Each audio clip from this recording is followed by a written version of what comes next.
Hello mga kalods! Ayan, nakita ko nga sa bakuran namin na marami na palang bunga yung sili. Kaya naman, kinuha ko na po ito.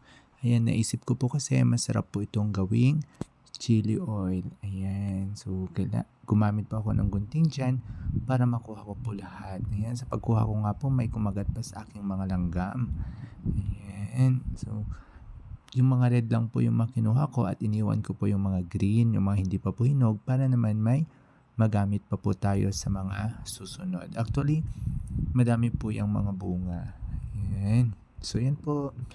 Ayan. So, kinuha ko na po yung yan. So, naglagay po ako ng maraming bawang. Actually, 2 bawang po ang nilagay ko dyan para mas masarap po kasi ang chili oil pag mas maraming bawang.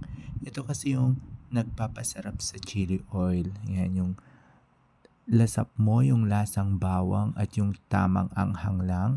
Ayan, napakasarap po niyan. Kaya pampasarap din po niyan kumain kung mahilig ka po sa maanghang. Ayan, medyo hirap nga po tayo sa pagbabalat ng bawang kaya medyo natatagalan tayo mga kalods. Ayan. So, yan din po, yan yung mga ginagamit po nung namin na pang-slice na po ng mga rekado po namin. Ayan. So, yan na din po yung gagamitin natin para mahiwa-hiwa po natin itong sili. Kasi kung imamanual po natin yan, ay mahapdi po yan sa kamay at sa mata. Ayan. Para safe po yan. Ayan, hinihila-hila ko nga lang po para mahiwa-hiwa po yan ng pino. Ayan. So, nasa inyo po kung anong gusto nyo ng pino. So, ayan, parang gusto ko na po yung pino niyan. Kaya, in-stop ko na po at nilagyan ko po yan ng mantika. Kung gaano po karami yung sili, ganun din po karami ng mantika. Ayan, so sinalang ko na nga po. Pero, bago ko sinalang yan, naglagay muna ako ng sugar, salt, and konting toyo. Ayan, then niluto ko po siya into medium heat. Ayan, takam na takam nga po ako dyan habang niluluto. Tapos, amoy na amoy yung anghang. Ayan. So, iluluto lang po natin to into medium heat. Then, paminsan-minsan po ay kailangan po natin yan haluin. Ayan. Kung naamoy nyo lang po yung bango niyan, ang bango-bango po. Sobra siguradong masarap po to.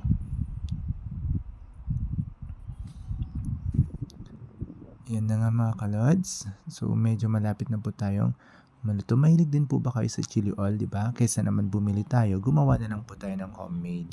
Kasi, nakakatiyak po tayo na malinis at masarap po kapag tayo po yung may gawa niyan. Okay?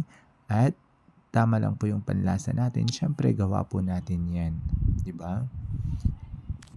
Ayan, ganyan lang naman po yung pagluto. Very simple lang po siya. So, kung gusto niyo na po yung itsura po niyan, pwede niyo na po yan hanguin. Pero ako po, naglagay po muna ako ng suka niyan. Then, niluto ko po siya ulit ng sandali. So, then after niyan, pwede na po yan ilagay sa ating lalagyan at i-enjoy po ang ating masarap na homemade chili oil. Thank you for watching.